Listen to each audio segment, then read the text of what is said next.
ओम श्री विष्णुवे नमः। अक्टूबर माह में पाप कुंसा व रमा एकादशी कब रखे जाएंगे उसके बारे में आप सभी को बताएंगे। एकादशी व्रत भगवान विष्णु को समर्पित है। हर महीने 2 एकादशी व्रत रखे जाते हैं। अक्टूबर में पापा कुंसा व रमा एकादशी व्रत आएंगे। आइए अब जानते हैं अक्टूबर में एकादशी व्रत कब कब रखा जाएगा। हर महीने की तरह अक्टूबर में भी कई व्रत त्योहार आएंगे। हिंदू धर्म में एकादशी व्रत बहुत महत्वपूर्ण माना गया है। हर माह को 2 एकादशी व्रत रखा जाते हैं। हिंदू पंचांग के अनुसार एक व्रत कृष्ण पक्ष में और दूसरा शुक्ल पक्ष में रखा जाता है।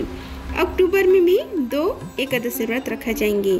पहला है एकादशी व्रत अश्विन मास के शुक्ल पक्ष की एकादशी को रखा जाएगा, जिसे पापन कुंसा एकादशी भी कहा जाता है। दूसरा व्रत रमा एकादशी आएगा, जो कि कार्तिक मास के कृष्ण पक्ष की एकादशी को रखा जाएगा। आइए जानते हैं अक्टूबर में कब पड़ रहा है पापन कुंसा एकादशी व रमा एकादशी।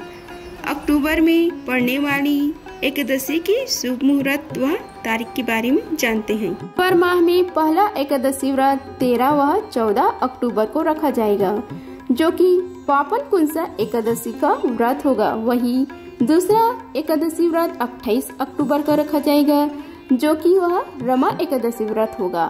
पापन कुंसा एकादशी व्रत का शुभ मुहूर्त है 13 अक्टूबर को सुबह 9:08 पर प्रारंभ होगी, जो कि 14 अक्टूबर को सुबह 6:41 पर समाप्त होगी।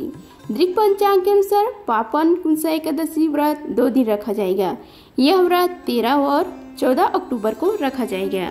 अब इनके पारण के समय के बारे में आइए जान लेते हैं। समय कब है तथा पारण कब किया जाएंगे उसके बारे में बताते हैं।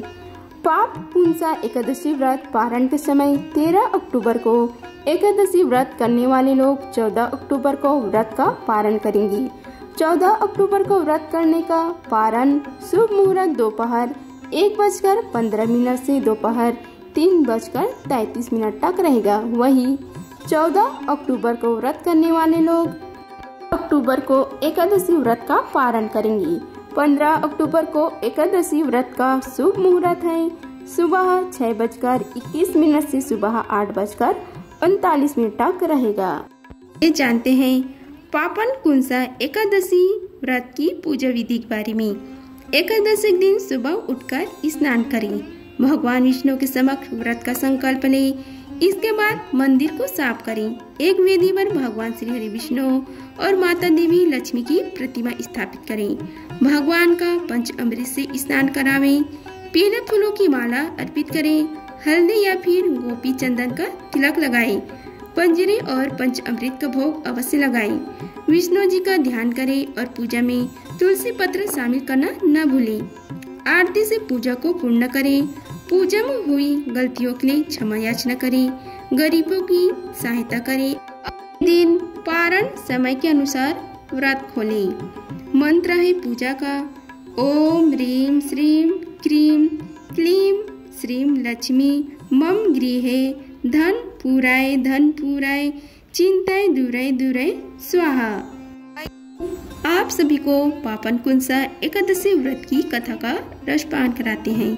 आइए रसपान कीजिए कथा का। पापन एकाकुंसा की एकादशी का व्रत कथा है। अर्जुन कहने लगे कि हे जगदीश्वर, मैंने अश्विन कृष्ण एकादशी अर्थात इंदिरा एकादशी का सविस्तार वर्णन सुना। अब आप कृपा करके मुझे अश्विन मास के शुक्ल पक्ष की एकादशी के विषय में भी बतलाइए। इस एकादशी का क्या नाम है तथा इसके व्रत का क्या निधान है तथा इस व्रत के करने से किस फल की प्राप्ति होती है, कृपया यह सब विधि पूर्वक कहिए। भगवान श्री कृष्ण ने कहा, हे कुंती नंदन, अश्विन माह के शुक्ल पक्ष की एकादशी का नाम पापन कुंसा एकादशी है। इस व्रत को करने से सभी पाप नष्ट हो जाते हैं तथा व्रत करने वाला अक्षय पूर्ण का भाग्य होता है। अश्विन शुक्ल एकादशी के दिन इच्छित फल की प्राप्ति के लिए भगवान श्री हरि विष्णु का पूजन करना चाहिए। इस पूजन के द्वारा मनुष्य को स्वर्गलोक की प्राप्ति होती है। हे अर्जुन, जो मनुष्य कठिन तपस्या के द्वारा फल की प्राप्ति करते हैं वह फल इस एकादशी के दिन क्षीर सागर में शेष नाग पर शयन करने वाले भगवान श्री विष्णु को नमस्कार देने से मिल जाता है और मनुष्य को यम के दुख नहीं भोगने पड़ते। मनुष्यों को पापों से बचाने का दृढ़ संकल्प करना चाहिए। भगवान श्री हरि विष्णु का ध्यान स्मरण किसी भी रूप में सुखदायक और पाप नाशक है, परंतु पापन कुंसा एकादशी के दिन प्रभु का स्मरण कीर्तन सभी क्लेशों व पापों को समन कर देता है। पाप कुंसा एकादशी व्रत का कथा का श्रवण करो। प्राचीन समय में विंध्य पर्वत पर क्रोधन नामक एक बहलिया रहता था। वह बड़ा क्रूर था। उसका सारा जीवन हिंसा, लूटपाट, मद्यपान और गलत संगति पाप कर्मों में बीता। जब उसका अंतिम समय आया तब यमराज के दूत बहलिया को लेने आई और यमदूत ने बहलिया से कहा कि कल तुम्हारे जीवन का अंतिम दिन है, हम तुम्हें कल लेने आएंगे। यह बात सुनकर बहलिया बहुत भयभीत हो गया और महर्षि अंगिरा के आश्रम में पहुंचा और महर्षि अंगिरा के चरणों पर गिरकर प्रार्थना करने लगा। हे ऋषिवर, मैंने जीवन भर पाप कर्म ही किए हैं। कृपा कर मुझे ऐसा कोई उपाय बताइए जिससे मेरे सारे पाप मिट जाए और मुझे मोक्ष की प्राप्ति हो जाए। उसके निवेदन पर महर्षि अंगिरा ने उसे अश्विन शुक्ल पक्ष की पापन कुंसा एकादशी का विधि पूर्वक व्रत करने को कहा। महर्षि अंगिरा के कहे अनुसार उस बहलिया ने यह व्रत किया और किए गए सारे पापों से छुटकारा पा लिया और इस व्रत पूजन के बल से भगवान की कृपा से वह श्री हरि विष्णु लोक को गया। जब यमराज के यमदूत ने इस चमत्कार को देखा तो वह बहलिया को बिना लिए ही यमलोक को लौट आए। आप सभी को पापन कुंसा एकादशी व्रत के उपाय के बारे में बताते हैं। पापन कुंसा एकादशी को व्रत करने से पापों से मुक्ति मिलती है और भगवान श्री हरि विष्णु प्रसन्न भी होते हैं। इस दिन व्रत रखने के साथ साथ ये उपाय भी आप लोग जरूर कीजिए। पीपल के पेड़ की पूजा करें। इस दिन पीपल पेड़ की जड़ में दूध मिश्रित जल चढ़ाएं और धूप दीप जलाकर 7 बार परिक्रमा करें। एकादशी तिथि पर ब्रह्म मुहूर्त में उठकर स्नान करें और व्रत का संकल्प लें। एक चौकी पर श्री हरि विष्णु की मूर्ति या तस्वीर रखकर पूजन करें। रोली अक्षत का तिलक लगाएं और सफेद फूल और तुलसी भगवान को अर्पित करें। घी के दीपक जलाएं और उनका भोग लगाकर आरती उतारें। विष्णु सहस्त्र नाम का पाठ करें। एक समय फलाहार करें। शाम के समय भी भगवान की आरती उतारें और ध्यान कीर्तन करें। द्वादशी तिथि को ब्राह्मणों को भोजन और दान देकर व्रत का पारण करें।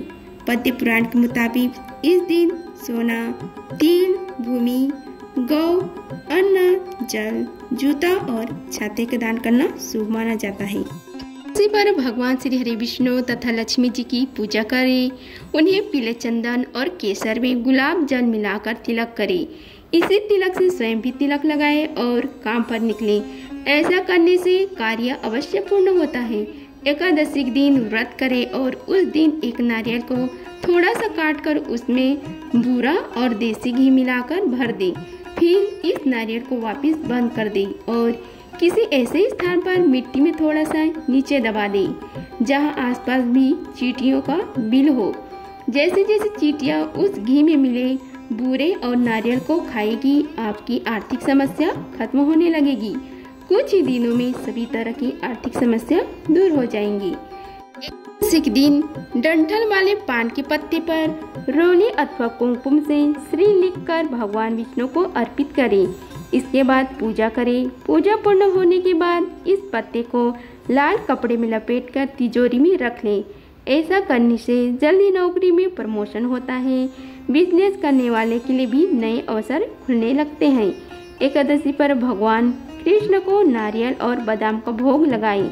पूजा के बाद इस नारियल और बादाम के छोटे बच्चे को खाने के लिए बांट दें। इस तरह लगातार 27 एकादशियों तक करने से हर इच्छा पूर्ण होती है। इस दिन उनकी प्रिय मंत्र है ओम नमो भगवते वासुदेवाय का 21 माला जाप करने से व्यक्ति पर अचानक आने वाली संकट दूर होते हैं। यदि किसी दंपति के संतान नहीं हो तो उसे एकादशी के दिन संतान गोपाल मंत्र ओम श्रीम ह्रीम क्लीम ग्लौम देवकी सुत गोविंद वासुदेव जगतपति देहि मे तनय कृष्ण त्वमहं शरणं गतः का जाप आरंभ करना चाहिए।